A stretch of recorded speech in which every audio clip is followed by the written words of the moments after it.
Hi, welcome to the Gemara on Chaf Aleph Amud Bet. We're starting 5 lines up from the beginning of the wide lines. B'sheni v'chamishi, b'shabbat b'mincha, korin shosha v'chulei.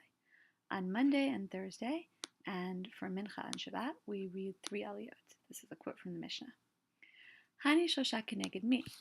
What do these 3 aliyot correspond to? Amar Rav Asi, keneged Torah Nevi'im Ktuvim. Rav Asi says it's like Torah Nevi'im Ktuvim, so too we have 3 aliyot. Rava Amar, Keneged Kohanim Leviim v'Yisraelim. Rava says it corresponds to Kohanim Leviim and Yisraelim. Ela Haditani Rav Shimi, Ein Pochtin Miyud Psukin Bebeit HaKnesset, V'Yidaber Olam Min HaMinyan, Hani Asara Keneged Mi. However, or rather, that which was taught by Rav Shimi, you can't have fewer than 10 psukim read in shul, meaning that the entire Torah reading has to consist of at least 10 psukim. And Ve'edaber counts as one of these psukim. You'll see Rashi explains Ve'edaber Olam Min HaMinyan, Ve'edaber Hashem al Moshe Lemor. That's a very frequent pasuk. Even though you don't learn anything from it, it still gets counted as a pasuk. It's still a verse in its own right.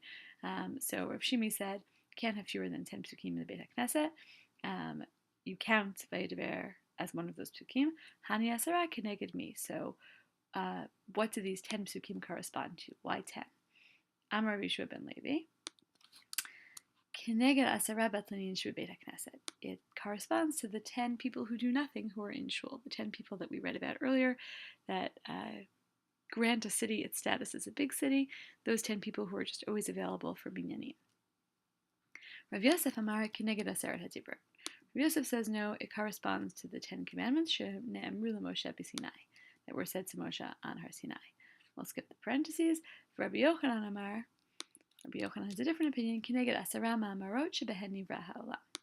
It corresponds to the 10 statements which created the world. There's an idea that God made 10 statements and that's how the world was created. Haininu. What are these 10 statements? Vayomer de Bereshit. These are the Vayomers of Bereshit. Vayomer Elokim, Yehi this, right? Those are the 10 statements. Hani Tisha Havu. Only one problem. There are only 9 of those. Bereshit Nami Ma'amarhu. No, Bereshit, the very first pasuk, Bereshit bara Elokim, counts as a Ma'amar, counts as a saying of creation. Tichtiv, as we learn in Tehillim, Bidvar Hashem Shemayim Na'asu V'ruach Piv Kol Tzva'av.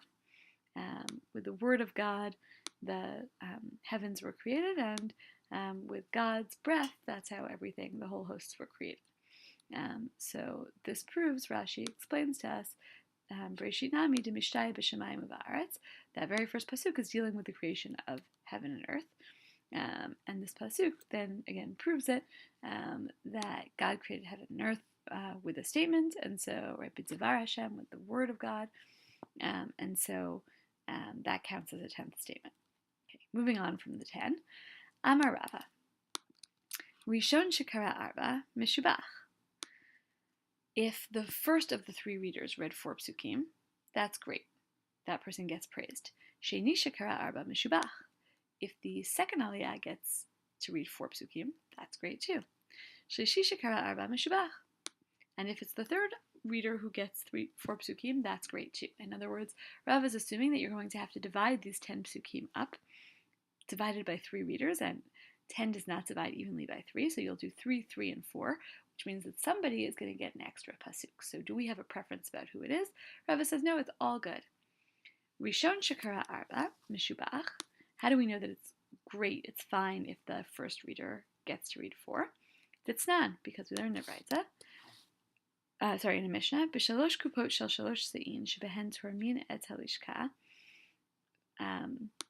There were 3 boxes, each 3 seah big, that people contributed to in the lishka. So this is a fund set up in the Beit HaMikdash for people to give money for the general upkeep of korbanot, for the Beit HaMikdash to be able to keep affording korbanot. People would put money into these boxes. And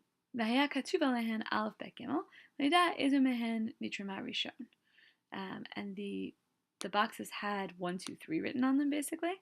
So you'd know which box was filled first, which money was given first. So that you could draw on that money first for sacrifices. Shemitzvah b'rishon, because there's a special mitzvah with the first one. So this just proves that there is something else in halacha that shows us that something special about the first. So why not have the first reader be the one who gets an extra pasuk? Emsa'i shekara arba'a mishubach. If the middle reader reads 4 psukim, that's also great. Titania, as we learned in Braita. El mul pnei haminara ya'ir shiva ya'iru. The continuation is ya'ir shivat hanerot. Melamed shemitzadeh pneihen klape ner ma'aravi, v'ner ma'aravi klape shechina. So the Braita teaches that the pasuk about the menorah, the candles were sort of facing the menorah. So this teaches us that all of the candles were tilted towards the western candle, which we'll explain in a minute, and that western candle was tilted towards the Shekhinah, towards the divine presence. So Rashi explains this. Ner ma'aravi hu ner emtzai. That's actually the middle candle. Leman da'amar neirot safon v'darom munachin.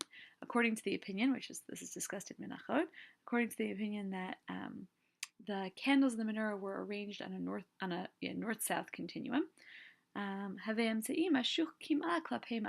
so the middle one was like a little bit out of the line, and leaned a little bit towards the west. Kima is leaned a little bit to the west. Chutz mishar neirot, like away from the other candles.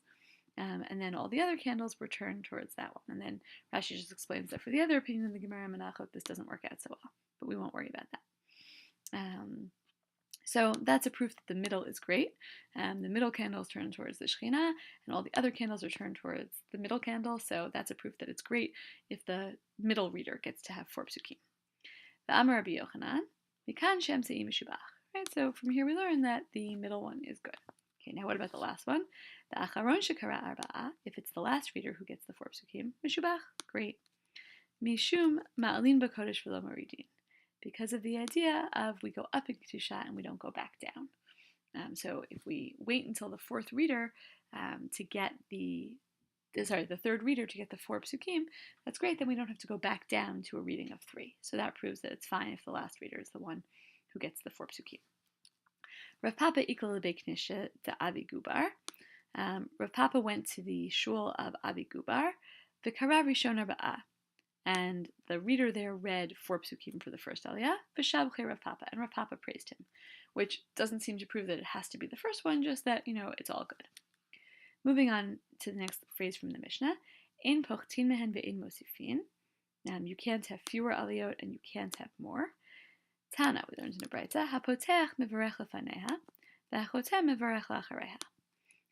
The opener, the first reader reads makes a blessing, before the reading, and the last reader makes a blessing after the reading. Meaning that this is the structure I described to you after we read the Mishnah. Only the first reader and the last reader made blessings at all. The first reader made a blessing beforehand, read, then the second reader read, then the third reader read, and then made a blessing afterwards. But now the Gemara comments on this. Sorry, this should all be read. So this is the way things used to be, and the Gemara says, V'ha'idna, and nowadays, where everyone blesses before and after, meaning each aliyah gets a blessing before and after. The reason is because the rabbis enacted a gzeira, enacted a special rule, mishum haniknasin and mishum hayotzin, because of those who come in and because of those who go out. So Rashi here explains those two. Mishum hanichnasin, she'im yikanes adam lebeit hakneset achar shebirech rishon. If a person comes into shul late after the first person has already made a blessing, and if there's nobody else making a blessing before our reading, that person will think, oh, this is the way Torah reading works. There's not a blessing beforehand, meaning that person came late to shul, so they missed the before blessing, they'll only see the after blessing. And the opposite is also true, people who leave shul early. So that person might not hear the ending reader doing the ending blessing. And the earlier ones didn't make the blessing afterwards.